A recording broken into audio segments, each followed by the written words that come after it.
Alright, what's up, y'all? This is Aggie Out Loud. If I look a little random, I just got off of work, took a bath, my head's kind of hurting. I just threw on a hat because I don't have nothing in my hair.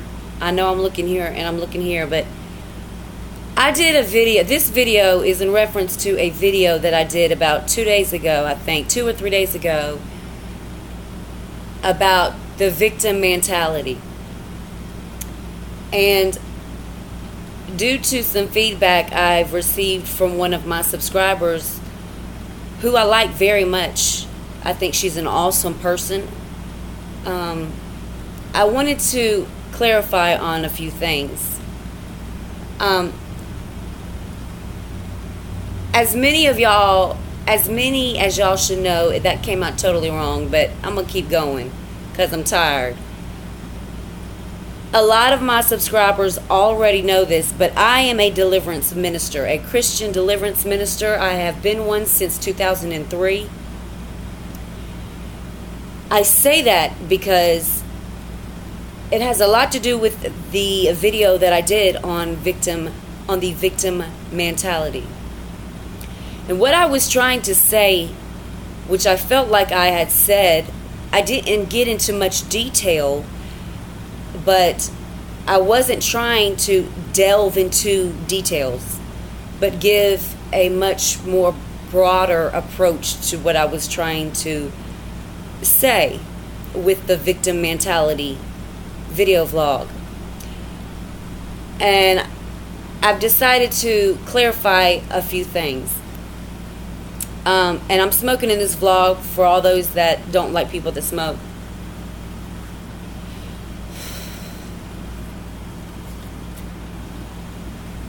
I have seen a lot of things as a deliverance minister.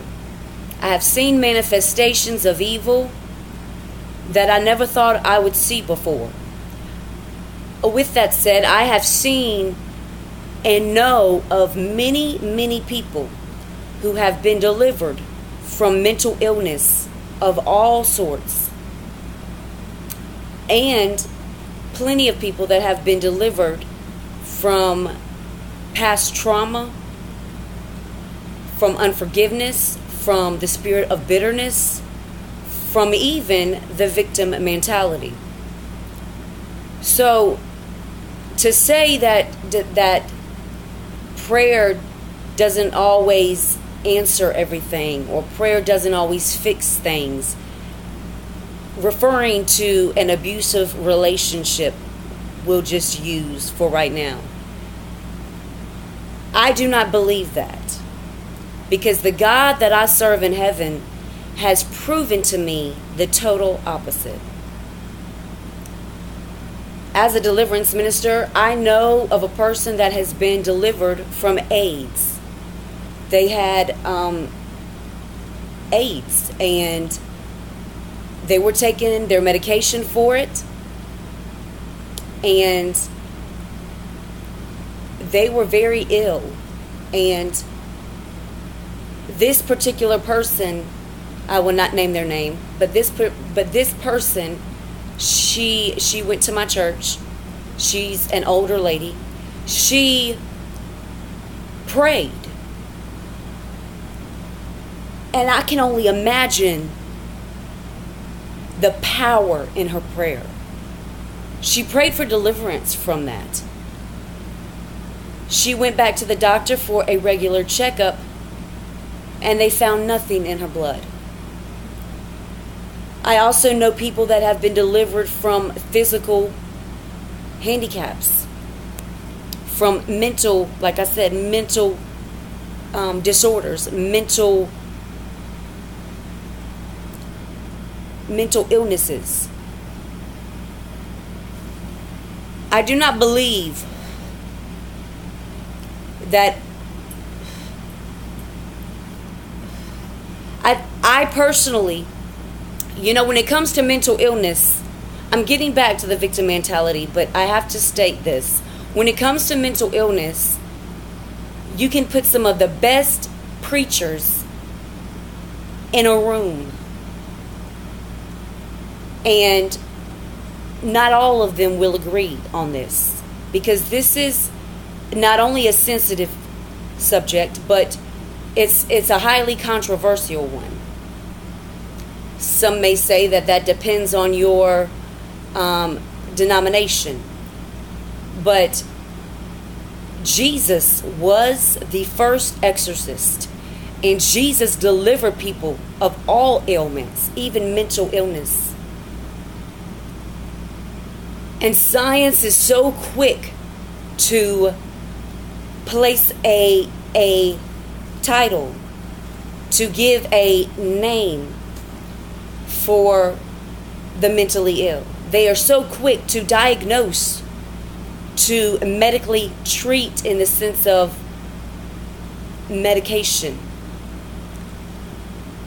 Science and God, when it comes to the mentally ill, will always be a controversial thing. But I go by what the Bible, by what the Word of God says.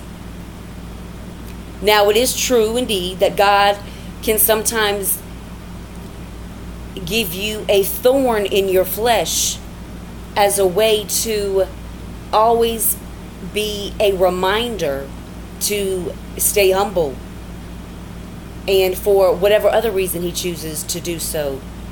But when it comes to the victim mentality, when it comes to abusive relationships, I gave this subscriber of mine an example. I will give a similar one here.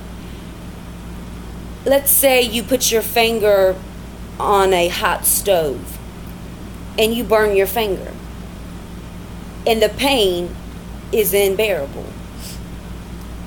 The next time you go to a hot stove, you've got the one person that will burn their finger again, and then the other person that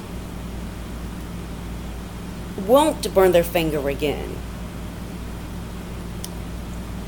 because they learned the first time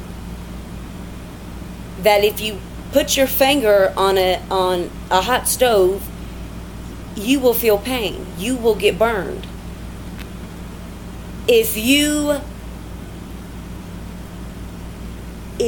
pick up,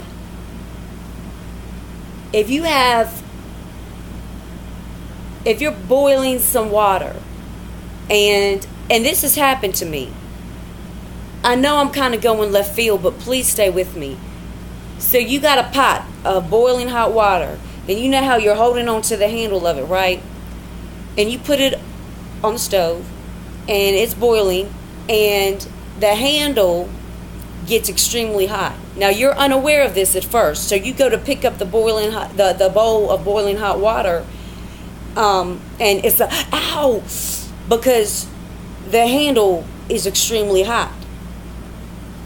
That happened to me not too long ago, because my stove, you have two small ones, two round small, and then two big round ones. Well, I had put the pot on one of the big round ones because I had something else going on the other small ones, and I didn't think the handle was going to get hot. So just the other day, even, I picked up the handle and I was like, oh, it's hot.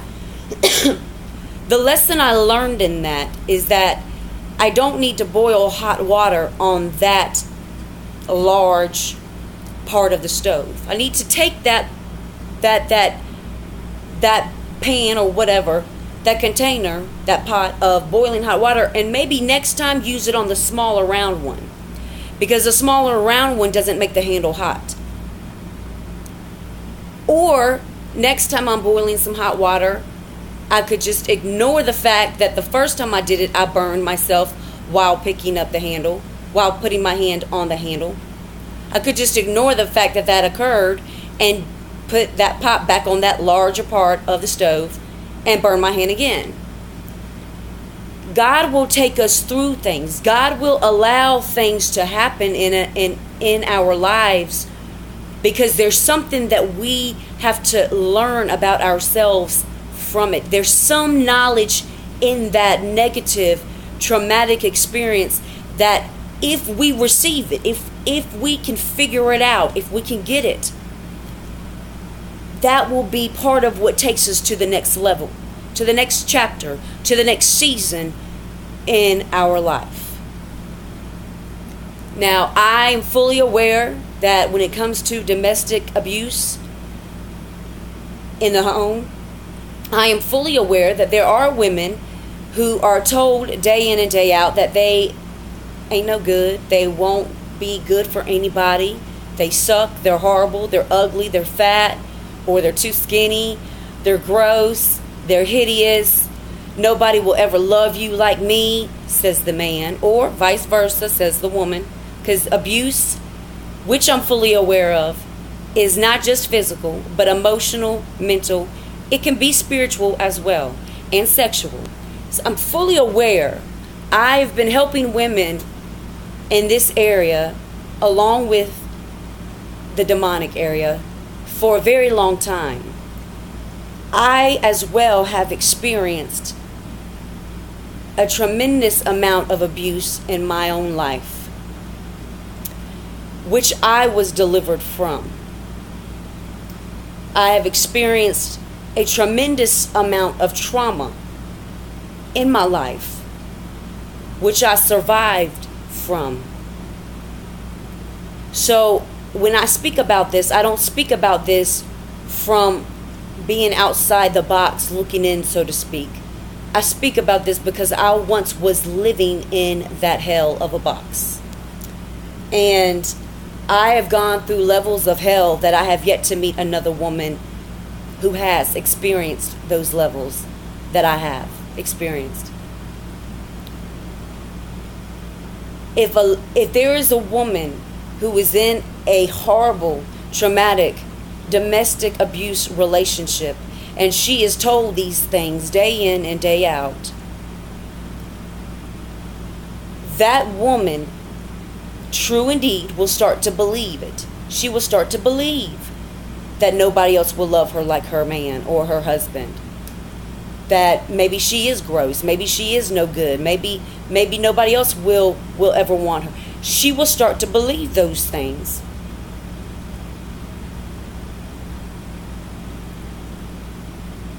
But there is a piece, if not a speck, within her that knows that's not true. And it's the spirit of fear and every other demonic spirit that she's now dealing with because she's in that relationship and has not yet left, that will begin to take over. So here's the thing. God will always provide a door for help, especially if there's kids involved. But sometimes there doesn't need to be kids involved. If you honestly seek God and you pray for God to deliver you from this hell of a relationship, because of all of the emotional, mental, spiritual, sexual, physical abuse, God will open up that door. I have never seen a case where God never opened up a door. I understand that there are women that will be fearful, too afraid to leave. Their husbands or boyfriends or whoever is, or family members even, are threatening to kill them if they were to ever leave. I understand that there are cases where women are held up in their homes, unable to even leave the property. But the God that I serve is above all that. And you can't take God lightly. God can do more in 1 second than you could ever do in a lifetime. And when you put that into perspective, it changes things. And yes, prayer changes things. There have been several times that I almost died, but God opened up a door.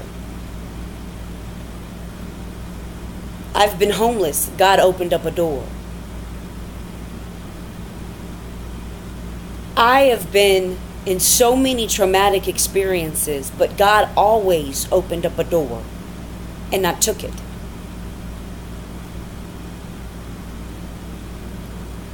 Sometimes God will allow you to go through a negative situation because it's what you will learn from it. It's the strength that you will gain from dwelling in that negative situation that will be what sustains you in the next level that He's trying to take you.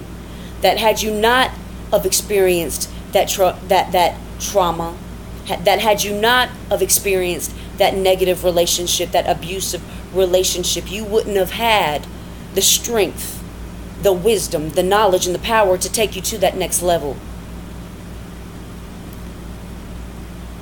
So I disagree with anyone who says prayer isn't always the answer. So I just wanted to break that down for y'all.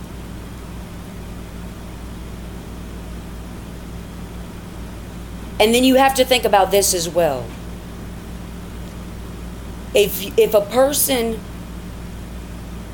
stays, okay, let me use another example, and then I'm going to end this, okay? Let's say that you are a female that sleeps around all the time.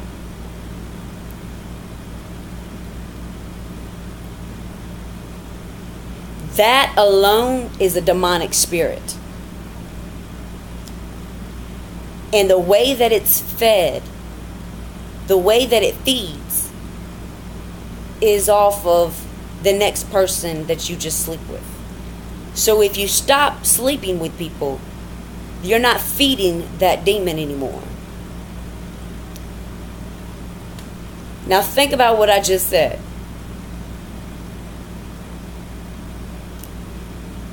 When it comes to domestic abuse, when it comes to trauma,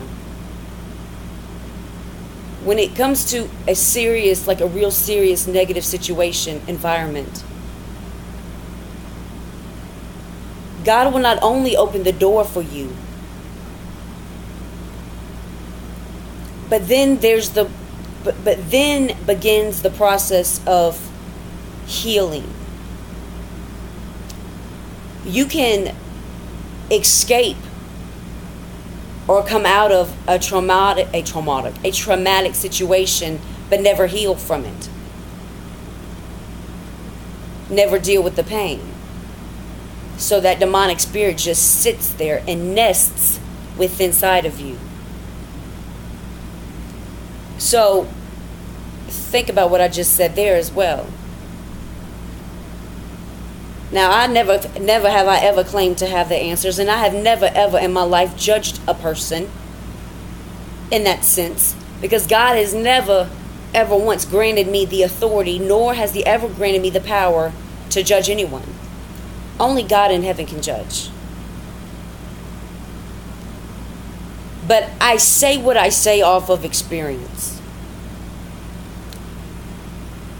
If you keep making the same mistake over and over again, if you keep making the same choice that's negative and not helping you over and over again, you're just feeding that demon inside of you that's keeping you bound. And that is the reality of it. That is the truth.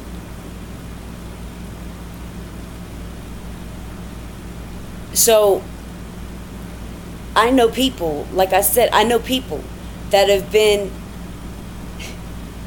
so many people that have been diagnosed with some of the most serious mental illnesses out there today, that have been on multiple types of different medications, but they refused to continue to accept that identity as themselves, and they were delivered from it, and they're still free today. So yes, prayer does change things. So I just wanted to clarify this. I hope it has helped. Everybody has a right to their opinion. But when you go from being a victim to a survivor of your circumstances is the very moment that you say to yourself, no more. No more. No more of this pain. No more of this abuse. I'm not taking no more of it. And I'm willing to do whatever it takes to get out of this hell. You will begin to transition into a new beginning. And God will open up those doors and those finances and the resources that are needed in every person's situation. Our God is a God of love, not of hate, not of pain. And when you begin to transition into a survivor, you live differently. Your outlook on life and on people is different. You stay away from areas that in the past pulled you down. So that is the difference between the victim mentality and a survivor. I think I've summed it up. My head is hurting. So I'm going to end this video. Everyone has a right to their opinion. And that's fine. We can agree to disagree. But I will never accept that prayer doesn't always fix things. I will never accept that a woman never has a choice, never has an open opportunity for help when in a domestic violence relationship. Because if you pray, if you earnestly seek God, He will provide that opportunity. He will open up that door. But now all of us, we have free will. It's up to you to take it or not. And if there's kids involved, that's even more reason why you need to get the hell out. Because now you're showing your kids that they deserve to be treated this way. Because their mother feels like she deserves to be treated that way. Or their father feels like he deserves to be treated that way. And I stand strong on my belief in this, y'all. I will not move from it. Because I've seen too good of God. When you've seen the things I've seen, you don't question. You just say, God, where's the door? I'm ready to walk through it. It's Aggie out loud and I'm out. Peace.